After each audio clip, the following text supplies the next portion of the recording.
நீங்க இன்னைக்கு காலையில குடிச்ச தேநீர்ல கலந்த தேன், அப்புறம் உங்க வாகனத்துக்கு நீங்க போட்ட எரிபொருள், ஏன் லேசான தலைவலிக்கு நீங்க எடுத்துக்கிற மருந்து மாத்திரைகள் வரைக்கும், ம். இது எல்லாத்துக்கும் பொதுவான ஒரு ரகசியம் இருக்குன்னு சொன்னா, உங்களால நம்ப முடியுதா? ஆமா.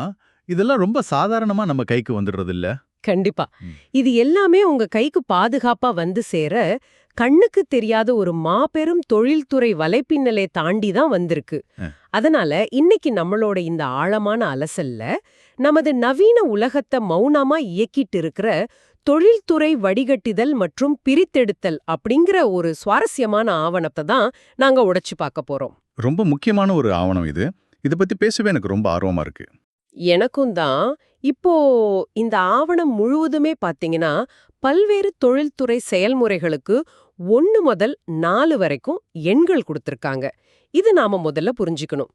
இந்த அளவீட்ல 1 அப்படிங்கிறது ஒப்பீட்டளவுல எளிமையான, நேரடியான வடிகட்டுதல குறிக்குது. ஆனா 4 அப்படிங்கிறது மிகவும் சிக்கலான, பல கட்டங்களை உள்ளடக்கிய ஒரு தொழிற்சாலையோட இயக்கத்துக்கே அத்தியாவசியமான உயர்மட்ட வடிகட்டுதல் செயல்முறைய குறிக்குது. கரெக்ட். இது வெறும் பொறியியல் எண்கள் கிடையாது. நம்ம அன்றாட வாழ்க்கையோட தரத்தை நிர்ணயிக்கிற அளவுகோல்கள்னு தான் சொல்லணும். எக்ஸாக்ட்லி. இந்த எண்களுக்கு பின்னாடி இருக்கிற அறிவியலையும் இயந்திரவியலையும் தான் இன்னைக்கு நாம ஆழமா விவாதிக்க போறோம். ஒரு பொருளை உற்பத்தி செய்யறது எவ்வளவு முக்கியமோ, அந்த பொருள்ல இருக்கிற தேவையற்ற ஆபத்தான கூறுகளை பிரித்தெடுப்பதும் அதைவிட முக்கியம். இத தொழில்துறையில திரவ திரவ பிரித்தெடுத்தல், அப்புறம் திட திரவ பிரித்தெடுத்தல் அப்படின்னு பல வகையா பிரிப்பாங்க. இந்த தொழில்நுட்பங்கள் மட்டும் இல்லனா, இன்னைக்கு நாம பயன்படுத்துற எந்த ஒரு பொருளுமே பயன்பாட்டுக்கு உகந்ததா இருக்காது. அப்போ நாம தினமும் பயன்படுத்துற நம்ம உணவு மேஜையில இருக்கிற பொருட்கள்ல இருந்தே தொடங்குவோம். இப்போ இந்த ஆவணத்துல இருக்கிற தரவுகளை பார்த்தப்போ எனக்கு ஒரு பெரிய சந்தேகம் வந்தது. சொல்லுங்க, என்ன சந்தேகம்? அதாவது சமையல் எண்ணெய் சுத்திகரிப்பு செயல்முறைக்கு 4 அப்படிங்கிற உச்சபட்ச குறியீடு கொடுத்திருக்காங்க. ஆனா தேன் வடிகட்டுதலுக்கு வெறும் 1 அப்படின்னு தான் கொடுத்திருக்காங்க. சாதாரணமா யோசிச்சு பார்த்தா எண்ணெய் ரொம்ப மென்மையானது, ஈஸியா பாயக்கூடியது. ஆனா தேன் ரொம்ப கெட்டியானது, பிசுபிசுப்பானது இல்லையா? ஆமா, பார்க்கறதுக்கு அப்படிதான் தோணும். அதானே, கெட்டியான தேனை வடிகட்டுறது தானே ரொம்ப கஷ்டமா இருக்கணும். சமையல் எண்ணெய் சுத்திகரிப்புக்கு ஏன் அத்தனை பெரிய முக்கியத்துவம்? அருமையான கேள்வி. இங்கதான் நாம இயற்பியலுக்கும் வேதியியலுக்கும் உள்ள வித்தியாசத்தை புரிஞ்சுக்கணும். தேன் வடிகட்டுதல் அப்படிங்கிறது பெரும்பாலும் ஒரு இயற்பியல் செயல்முறை தான். அதாவது வெறும் தூசிய மட்டும் எடுக்கிற மாதிரி? ஆமா, கரெக்ட். இயற்கையான தேன்ல கலந்திருக்கிற மெழுகு, தேனீக்களோட உதிரி பாகங்கள் அல்லது மகரந்தங்களை ஒரு நுண்ணிய வளையின் மூலமா வடிகட்டி எடுப்பாங்க. இது எளிமையானது. அதனாலதான் அதுக்கு 1 அப்படிங்கிற குறியீடு. ஆனா ஒரு விதையிலிருந்து எடுக்கப்படுற கச்சா சமையல் எண்ணெய் நேரடியா சமையலுக்கு பயன்படாது. ஓ, நேரடியா யூஸ் பண்ண முடியாதா? கண்டிப்பா முடியாது. அதுல இயற்கையாகவே பிசின்கள், மெழுகு, மனித உடலுக்கு கெடுதல் விளைவிக்கிற கொழுப்பு அமிலங்கள், அப்புறம் ஒருவித துர்நாற்றம், இது எல்லாமே இருக்கும். சமையல் எண்ணெய் சுத்திகரிப்பு அப்படிங்கிறது வெறும் தூசி எண்ணிக்கிறது கிடையாது. இது பல கட்டங்களை கொண்ட ஒரு வேதியியல் போர். அடேங்கப்பா, வேதியியல் போரா? ஆமா, அமிலங்களை சமநிலைப்படுத்துறது, பிசின்களை அகற்றுவது, அதிக வெப்பநிலையில துர்நாற்றத்தை நீக்கிறது அப்படின்னு பல படிகள் இதுல அடங்கும். ஓஹோ, அதாவது சமையல் எண்ணெய் சுத்திகரிப்புங்கிறது ஒரு சிக்கலான சங்கிலி தொடர் செயல்முறைன்னு சொல்றீங்க. இப்போ இந்த ஆவணத்துல ப்ளீச்சிங் எர்த் வடிகட்டுதல் அப்படின்னு ஒரு தொழில்நுட்பம் குறிப்பிட்டு அதுக்கு 2 அப்படிங்கிற அளவீடு கொடுத்திருக்காங்க. ஆமா, அது எண்ணெயை சுத்திகரிக்கிற ஒரு முக்கியமான படி.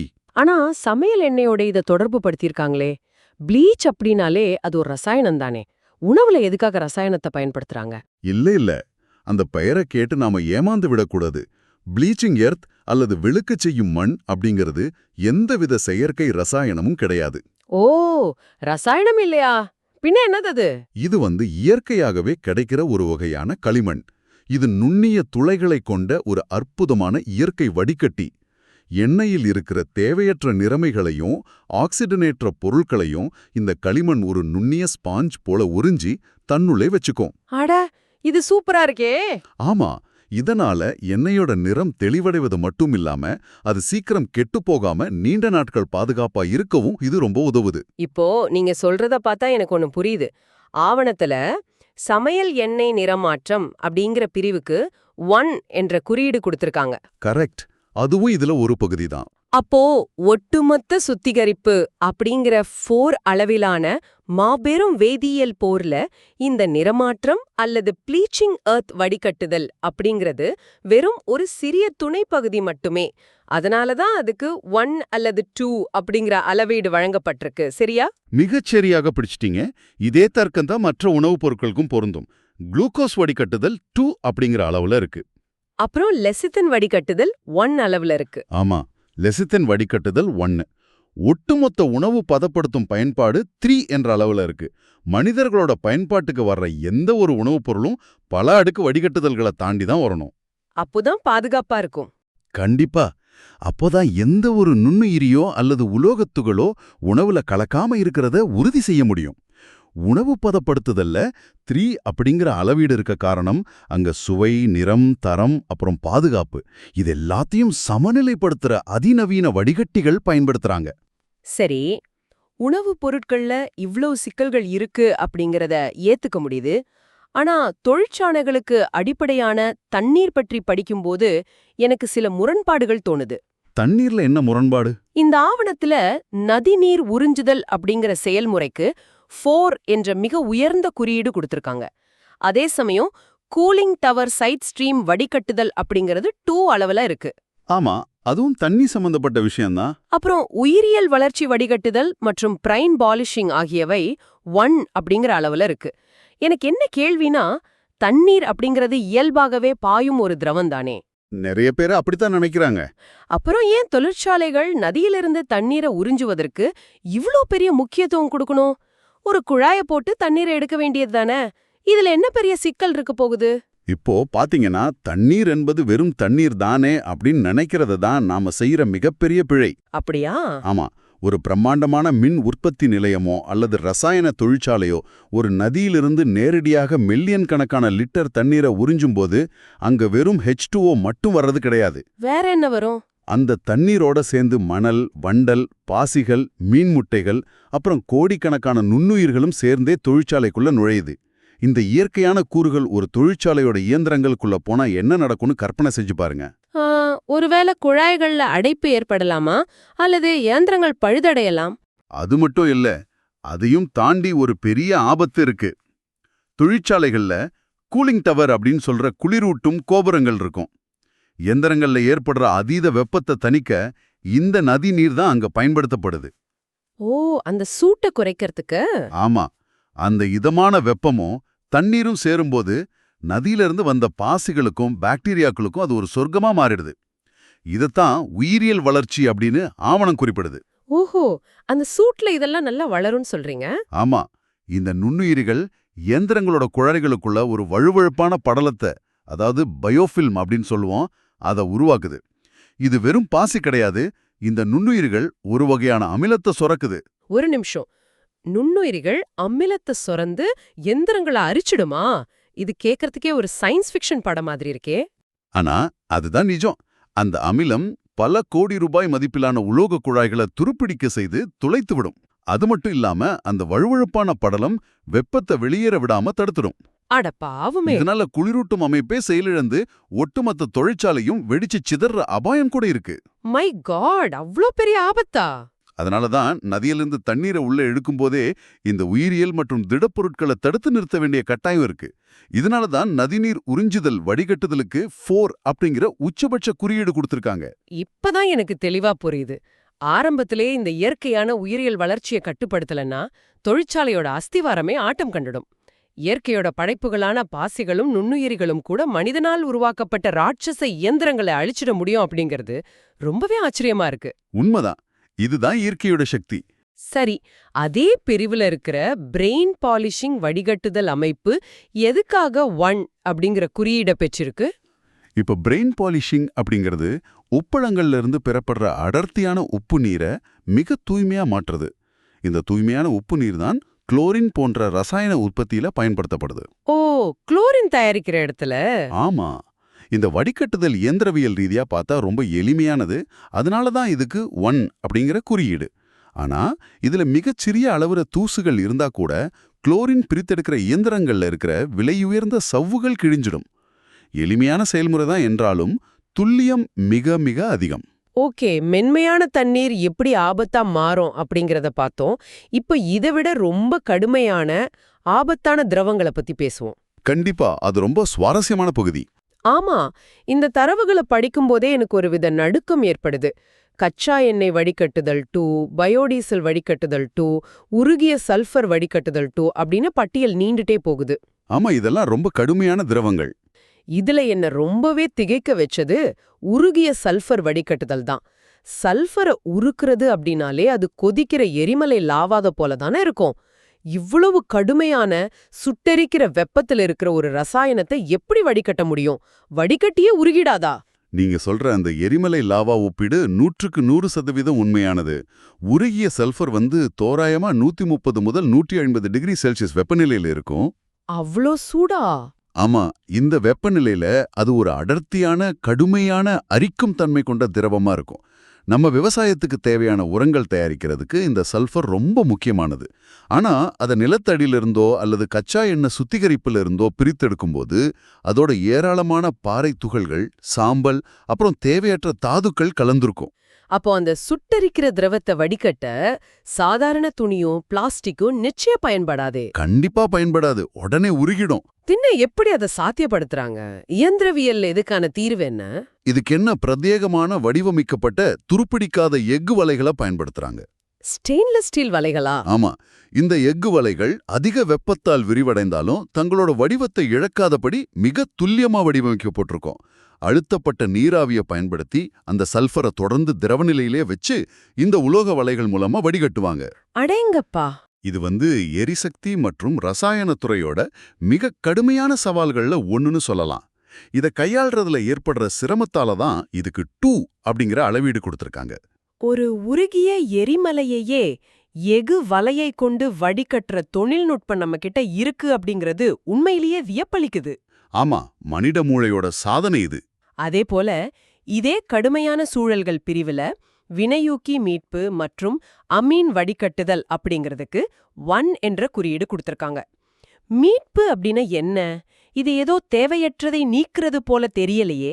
மிக சரியான அவதானிப்பு. வடிகட்டுதல் அப்படிங்கிறது எப்போதுமே குப்பைகளை வெளியேற்றுறது மட்டும் கிடையாது. வேற என்ன பண்ணும்? சில நேரங்கள்ல அது திரவத்துல தொலைந்து போன பொக்கிஷங்களை மீட்டெடுக்கிற ஒரு மாயவித்தை அப்படின்னு சொல்லலாம். பொக்கிஷமா? அதென்ன? இப்போ கச்சா எண்ணெய் அல்லது பயோடீசலை உற்பத்தி செய்யும் போது ரசாயன மாற்றங்களை விரைவுபடுத்துறதுக்காக பிளாட்டினம் அல்லது பல்லேடியம் போன்ற மிக மிக விலையுயர்ந்த உலோகங்களை வினையூக்கிகளா பயன்படுத்துவாங்க. ஓ, விலை மதிப்பற்ற உலோகங்களா? ஆமா, ரசாயன மாற்றம் முடிஞ்ச உடனே இந்த விலையுயர்ந்த உலோகத் துகள்கள் அந்த திரவத்திலேயே நுண்ணிய அளவுல மிதந்துகிட்டு இருக்கும். வினையூக்கி மீட்பு வடிகட்டுதல் அப்படிங்கிறது அந்த திரவத்தில இருந்து விலை மதிப்பற்ற அந்த துகள்களை மட்டும் மிக துல்லியமா பிடிச்சு மீண்டும் பயன்படுத்துறதுக்காக மீட்டெடுக்கிறது தான். அதாவது ஒரு பெரிய தொட்டி எண்ணெயிலிருந்து நுண்ணிய பிளாட்டினம் துகள்களை தேடி பிடிக்கிறது போல. எக்ஸாக்ட்லி அதேதான். இது இயந்திரவியல் ரீதியா எளிமையானது அப்படிங்கறதால 1 என்ற குறியீட்டை பெற்றிருந்தாலும் பொருளாதார ரீதியா இது பல கோடி ரூபாய்களை காப்பாத்துற ஒரு செயல்முறை, அப்படிதானே? எந்த சந்தேகமும் இல்ல. அந்த வினையூக்கிகளை மீட்டெடுக்கலைனா தயாரிப்பு செலவு பல மடங்கு அதிகமாயிடும். இதே போலதான் இயற்கை எரிவாயு சுத்திகரிப்புல பயன்படுத்தப்படுற அமீன் வடிகட்டுதலும். அமீன் வடிகட்டுதல்னா அது எப்படி செயல்படுது? பூமியிலிருந்து எடுக்கப்படுற இயற்கை எரிவாயுவுல ஹைட்ரஜன் சல்ஃபைட் போன்ற நச்சு வாயுக்கள் இருக்கும். அமீன் அப்படிங்கிற சிறப்பு திரவம் ஒரு ஸ்பாஞ்சு போல செயல்பட்டு அந்த நச்சு வாயுக்களை தன்னுள்ள உறிஞ்சிக்கும். ஓகே, அப்புறம்? ஆனா தொடர்ந்து உறிஞ்சுறதால அந்த அமீன் திரவம் மாசடைஞ்சிடும். அந்த அமீன் திரவத்தை வடிகட்டி தூய்மைப்படுத்தினாதான் அதை மீண்டும் மீண்டும் எரிவாயு சுத்திகரிப்புக்கு பயன்படுத்த முடியும். இங்க வடிகட்டுதல் அப்படிங்கிறது மறுசுழற்சியோட இதயமாக செயல்படுது. லாபத்தையும் பாதுகாப்பையும் சமநிலைப்படுத்துற இந்த தொழில்நுட்பங்கள் உண்மையிலே மெய்சிலிருக்க வைக்குது. ஆனா பிரம்மாண்டமான குழாய்கள்ல இருந்து இன்னும் நுண்ணிய கண்ணுக்கு தெரியாத அளவிலான வடிகட்டுதலுக்கு போகும்போது ஆவணத்துல உள்ள தரவுகள் என்னை பெரிதும் குழப்புது. எந்த இடத்துல குழப்பம் வருது உங்களுக்கு? இப்போ குழாய் அடைப்பு அகற்றுதல் மற்றும் ஸ்ப்ரே நாசில் பாதுகாப்பு ஆகிய இரண்டுமே 4 அப்படிங்கிற அதிகபட்ச முக்கியத்துவத்தை காட்டுது. இத மனித உடல்ல ரத்த நாளங்கள்ல கொழுப்பு அடைச்சுக்கிட்டு மாரடைப்பு வர்றதோட ஒப்பிடலாமா? கண்டிப்பா ஒப்பிடுவேன். ஆனா எனக்கு ஒரு சந்தேகம் இருக்கு. ஒரு பெரிய தொழிற்சாலையில ஏதோ ஒரு மூலையில இருக்கிற ஒரு சின்ன ஸ்ப்ரே நாசில்ல ஏற்படுற அடைப்பு ஒட்டுமொத்த தொழிற்சாலையையும் முடக்கிடுமா என்ன? இதுக்கு ஏன் 4 என்ற இவ்ளோ பெரிய குறியீடு? நீங்க சொன்ன அந்த ரத்த நாள அடைப்பு ஒப்பீடு 100க்கு 100 சரியானது. ஒரு சின்ன ஸ்ப்ரே நாசல் அடைச்சுக்கிட்டா என்ன ஆகும் அப்படிங்கிறதுக்கு ஒரு உதாரணத்தின் மூலமா விளக்குறேன். சொல்லுங்க. ஒரு மிகப்பெரிய சொகுசு கார் தயாரிக்கிற தொழிற்சாலையில கற்பனை செஞ்சுக்கோங்க. அங்க கார்களுக்கு பெயிண்ட் அடிக்கிற ரோபோட்டிக் கைகள்ல இருக்கிற ஸ்ப்ரே நாசலோட துளை ஒரு ஊசியின் காதை விட சின்னதா இருக்கும். அவ்ளோ சின்னதா? ஆமா, அந்த பெயிண்ட் திரவத்துல கண்ணுக்கு தெரியாத ஒரு சின்ன தூசி அல்லது ஸ்கேல் அப்படின்னு சொல்லப்படுற கடினமான தாது பொருள் இருந்தா அந்த நாசல் அடைச்சிக்கும். ஓஹோ, அடைச்சுக்கிட்டா என்ன ஆகும்? பெயிண்ட் சீரா வராம காரின் மீது திட்டு திட்டா விழும். ஓ, அதனால அந்த ஒரு காரோட பெயிண்ட் வீணாயிடும், அவ்வளவுதானே? அதுக்கு போய் ஏன் 4? இல்ல, அங்கதான் சிக்கலே இருக்கு. ரோபோட்டிக் அசெம்பிளி லைன்ல ஒரு நாசல் அடைச்சாலும் அந்த ஒட்டுமொத்த உற்பத்தி வரியும் உடனடியாவே நிறுத்தப்படணும். ஒரு நிமிஷம், ஒட்டுமொத்த உற்பத்தியை நிறுத்திடுவாங்களா? ஆமா, அந்த சின்ன நாசில கழற்றி சுத்தம் செய்து மீண்டும் பொருத்துறதுக்கு சில மணி நேரங்கள் ஆகலாம். அந்த சில மணி நேரங்கள்ல பல 100 கார்களோட உற்பத்தி பாதிக்கப்படும். பல கோடி ரூபாய் நஷ்டம் ஏற்படும். அட பாவமே, ஒரு கண்ணுக்கு தெரியாத தூசியால பல கோடி ரூபாய் பொருளாதார இழப்பு ஏற்படுதா? ஆமா, அதனாலதான் நாசிலுக்கு செல்லும் முன்பே திரவத்துல இருக்கிற நுண்ணிய துகள்களை அகற்ற இந்த தொழில்நுட்பத்துக்கு 4 அப்படிங்கிற அதிமுக்கியமான இடம் கொடுத்திருக்காங்க. இப்பதான் அந்த 4ஓட அர்த்தம் முழுசா புரியுது. ஒரு சின்னஞ்சிறிய தூசி பல கோடி ரூபாய் சாம்ராஜ்யத்தையே சில மணி நேரங்கள்ல சாய்த்து விடும் அப்படிங்கறத நம்ப முடியாத அளவுக்கு ஆச்சரியமா இருக்கு. அப்போ இந்த ஆவணத்துல உள்ள சப் மைக்ரான் வடிகட்டுதல் மற்றும் மருந்து பொருட்கள் பயன்பாடு ஆகியனற்றுக்கு 2 என்ற அளவீடு கொடுத்திருக்காங்களே. ஆமா, மருந்து தயாரிப்புல இதைவிட அதிக துல்லியம் தேவைப்படுமா? அங்க துல்லியம் அப்படிங்கிறது பல கோடி ரூபாய்களை பற்றியது கிடையாது. அது மனித உயிர்களை பற்றியது. உண்மைதான், அது ரொம்ப சென்சிட்டிவான விஷயம். ஒரு மைக்ரான் அப்படிங்கிறது 1 மில்லிமீட்டர்ல 1000ல ஒரு பங்கு. உங்க தலைமுடியின் தடிமன் சுமார் 50 முதல் 70 மைக்ரான்கள் இருக்கும். மருந்து துறையில குறிப்பா ஊசி மூலமா உடலுக்குள் செலுத்தப்படுற திரவ மருந்துகள் அல்லது தடுப்பூசிகள் தயாரிக்கும் போது அதுல எந்த ஒரு துகளும் இருக்கக்கூடாது. கண்டிப்பா இருக்கக்கூடாது. சப் மைக்ரான் வடிகட்டுதல் அப்படிங்கிறது 1 மைக்ரானுக்கும் குறைவான அளவை குறிக்குது. அதாவது ஒரு முடியோட தடிமனை விட 70 மடங்கு சிறிய துகள்களை வடிகட்டுறது. சொல்லப்போனா சில வகையான பாக்டீரியாக்களை கூட திரவத்திலிருந்து வடிகட்டி பிரித்தெடுக்கிற அதிநவீன தொழில்நுட்பம் இது. ஒரு நிமிஷம், ஒரு பாக்டீரியாவையே வடிகட்டியால தடுத்து நிறுத்த முடியுமா? ஆமா, கண்டிப்பா முடியும். இதோட இயந்திரவியல் எப்படி செயல்படுது? சாதாரண வலைகள் இதுக்கு பயன்படாதே? நிச்சயமா பயன்படாது. இங்க நுண்ணிய சவ்வுகளை பயன்படுத்துவாங்க. இந்த சவ்வுகளோட உட்புறம் ஒரு சிக்கலான நுண்ணிய பிரமை, அதாவது ஒரு மேஸ் போல வடிவமைக்கப்பட்டிருக்கும். திரவம் அந்த பிரமைக்குள்ள நுழைஞ்சி வெளியேறும்போது பாக்டீரியாக்கள் அந்த சின்ன துளைகளுக்குள்ள சிக்கிக்குது. அடா, சூப்பரான டெக்னாலஜி இது. ஆமா, முழுமையாக தூய்மையாக்கப்பட்ட திரவம் மட்டுமே வெளியே வரும். இதை கேட்கும் போதே மூளைக்குள்ள 1000 பல்புகள் எரியுது. இந்த நுண்ணிய பிரிவுல பானிஷிங் வடிகட்டுதல் மற்றும் முன்பூச்சி வடிகட்டுதல் அப்படிங்கிற தொழில்நுட்பங்களும் குறிப்பிட்டிருக்காங்க. ஆமா, இவை இந்த நுண்ணிய வடிகட்டுதலோட எப்படி தொடர்பு படுது? மருந்து பொருட்கள் மட்டுமில்லாம பல உயர்தர திரவங்களை உற்பத்தி செய்யும் போது அடிப்படை வடிகட்டுதலுக்கு பிறகு திரவம் பார்க்கறதுக்கு தெளிவாகவே இருக்கும். ஆனா அதுல ஒளிய செலுத்தி பார்த்தா மிக மிக நுண்ணிய மங்கலான தன்மை இருப்பதை பார்க்க முடியும். ஓ, அந்த அளவுக்கு நுணுக்கமா பாப்பாங்களா? ஆமா, அத முழுமையா நீக்கி திரவத்தை 100% கண்ணாடிய போல தூய்மையா மாத்துறதுதான் பாலிஷிங் வடிகட்டுதல். அப்போ முன்பூச்சு வடிகட்டுதல்னா என்ன? அது ஒரு புத்திசாலித்தனமான தொழில்நுட்பம்.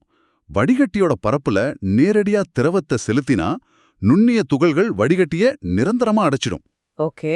அதை தவிர்க்க வடிகட்டியின் மீது முன்கூட்டியே டயட்டோமேஷியஸ் எர்த் போன்ற ஒரு சிறப்பு பொருளை பூசிடுவாங்க. இது ஒரு தற்காலிகமான நுண்ணிய துளைகள் கொண்ட பாதுகாப்பு அடுக்க உருவாக்குது. திரவம் இதுல பாயும்போது குப்பைகள் இந்த பூச்சின் மீதே தங்கிடுது. பிறகு இந்த பூச்சை மட்டும் எளிதா அகற்றிவிட்டு புதிய பூச்சை உருவாக்கலாம். ஓ, வடிகட்டியை காப்பாத்துறதுக்காக போடப்படுற ஒரு முன்னெச்சரிக்கை கவசம் இது. எக்ஸாக்ட்லி. இதே போன்ற அதீத துல்லியம்தான் அச்சு மை வடிகட்டுதல் மற்றும் மின்முலாம் பூசும் தொழில்களிலும் தேவைப்படுதுன்னு ஆவணம் சொல்லுது. அச்சு மை அப்படிங்கிறது நாம அன்றாடம் படிக்கிற பத்திரிகைகள்ல உள்ள மைதானே. அதுக்கும் இந்த அளவுக்கு நுண்ணிய வடிகட்டுதல் தேவையா? ஆமா, கண்டிப்பா. நீங்க படிக்கிற ஒரு பத்திரிகையிலேயோ அல்லது ஒரு விலை உயர்ந்த பேக்கேஜிங் அட்டையிலேயோ உள்ள எழுத்துக்கள் மற்றும் வண்ணங்கள் மிக தெளிவா இருக்கணும்னா அந்த மைல எந்த ஒரு நுண்ணிய குறுக்கீடும் இருக்கக்கூடாது. ஓ, ஒரு சின்ன தூசி இருந்தா கூட பிரிண்ட் சரியா வராதா? ஆமா, ஒரு சின்ன தூசி இருந்தா கூட பிரிண்டிங் எந்திரத்தோட நாசல் அடைச்சுக்கும் அல்லது அச்சுல ஒரு கோடு விழுந்துடும். அதனால பேப்பரே வேஸ்டா போயிடும். கரெக்ட். அதே போல எலக்ட்ரோலைட் வடிகட்டுதல் மற்றும் மின்முலாம் பூசுதல்ல ஒரு உலோகத்தின் மீது மற்றொரு உலோகத்தை மின்சாரம் மூலம் பூசும்போது அந்த திரவத்துல எந்த ஒரு நுண்ணிய தூசியும் இருக்கக்கூடாது. தூசி இருந்தா பூச்சி கெட்டுடுமா? ஆமா, ஒரு சின்ன தூசி இருந்தாலும் அது பூச்சின் மீது ஒரு பழத்தையோ அல்லது புள்ளியையோ உருவாக்கி ஒட்டுமொத்த பொருளோட தரத்தையும் தோற்றத்தையும் கெடுத்துடும். மிக பிரம்மாண்டமான நதிகள்ல இருக்கிற பாசிகளை தடுப்பதுல தொடங்கி சப்மைக்ரான் அளவிலான ஒரு பாக்டீரியாவை வடிகட்டுற வரை இவை எல்லாமே இந்த தொழிற்சாலைகளுக்குள்ள நடக்கிற தொடர்ச்சியான கண்ணுக்கு தெரியாத போர்கள் தான் அப்படிங்கறத இன்னைக்கு ஆழமா புரிஞ்சுக்க முடியுது. நீங்க சொல்றது முற்றிலும் உண்மை. ஒரு தொழிற்சாலை அப்படிங்கிறது பொருட்களை உருவாக்குற இடம் மட்டும் கிடையாது, அது தேவையற்றதை நிராகரிக்கிற ஒரு மாபெரும் வடிகட்டும் அமைப்பு. ரொம்ப அழகா சொன்னீங்க. அந்த வடிகட்டுதலோட தரம் தான் நம்ம வாழ்வோட தரத்தை தீர்மானிக்குது. இந்த தகவல்கள் எல்லாமே உண்மையிலே மனதை கவரக்கூடியதா இருக்கு. நாம நமது உரையாடலோட இறுதி பகுதிக்கு வந்துட்டோம். ஆமா, நேரம் போனதே தெரியல. இந்த ஆழமான அலசலை தொகுத்து பார்க்கும்போது சமையல் எண்ணெய சுத்திகரிக்கிற வேதியியல் போர்ல இருந்து தொடங்கி சுட்டெரிக்கிற உருகிய சல்ஃபரை உலோக வலைகள் மூலம் வடிகட்டுறது வரை, அப்புறம் பிரம்மாண்டமான நதி நீரோட பாசிகள் பல கோடி ரூபாய் இயந்திரங்களை அழிப்பதை தடுப்பதிலிருந்து மருந்து பொருட்கள்ல இருக்கிற பாக்டீரியாக்களை நுண்ணிய சவ்வுகள் மூலம் நீக்கிறது வரை எல்லாமே எப்பேற்பட்ட ஒரு துல்லியமான வலைப்பின்னலா இயங்குது அப்படிங்கறத பார்க்க முடியுது. கண்டிப்பா. நமது நவீன மனித நாகரிகத்தை எந்த ஒரு தடையுமின்றி இயங்க வச்சிட்டு இருக்கிற கண்ணுக்கு தெரியாத ஹீரோக்கள் தான் இந்த வடிகட்டுதல் தொழில்நுட்பங்கள். இத கேட்டுக்கிட்டு இருக்கிற உங்களுக்கு நான் ஒரு புதிய சிந்தனையே இங்க விட்டு செல்ல விரும்புறேன். நிச்சயமா. இன்னைக்கு நாம எத்தனையோ விஷயங்களை பேசணும். அடுத்த முறை நீங்க ஒரு குவளை நீரை எடுத்து குடிக்கும் போதோ, அல்லது உங்க வாகனத்துல எரிபொருள் நிரப்பும் போதோ, அல்லது ஒரு சின்ன மாத்திரையை கையில எடுக்கும் போதோ ஒரே ஒரு நிமிஷம் சிந்திச்சு பாருங்க. அது உங்க கைக்கு இவ்வளவு சுத்தமாவும் பாதுகாப்பாவும் வந்து சேர கண்ணுக்கு தெரியாத எத்தனை தொழில்துறை வடிகட்டிகளை, எவ்வளவு கடுமையான வெப்பத்தை, எத்தனை சிக்கலான எந்திரவியலை தாண்டி வந்திருக்கு அப்படின்னு. சொல்லப்போனா நாம வாழ்ற இந்த உலகமே ஒரு மாபெரும் சிக்கலான வடிகட்டி அமைப்பு தான் போல இருக்கு இல்லையா? இன்னைக்கு எங்களுடன் இணைந்து இந்த ஆழமான அலசல்ல பங்கேற்ற உங்க அனைவருக்கும் மிக்க நன்றி. மீண்டும் அடுத்த ஆழமான அலசல்ல இதுபோல ஒரு புதிய மற்றும் சுவாரஸ்யமான தலைப்போடு உங்களை சந்திக்கிறோம். தொடர்ந்து சிந்தியுங்கள். விடைபெறுகிறோம்.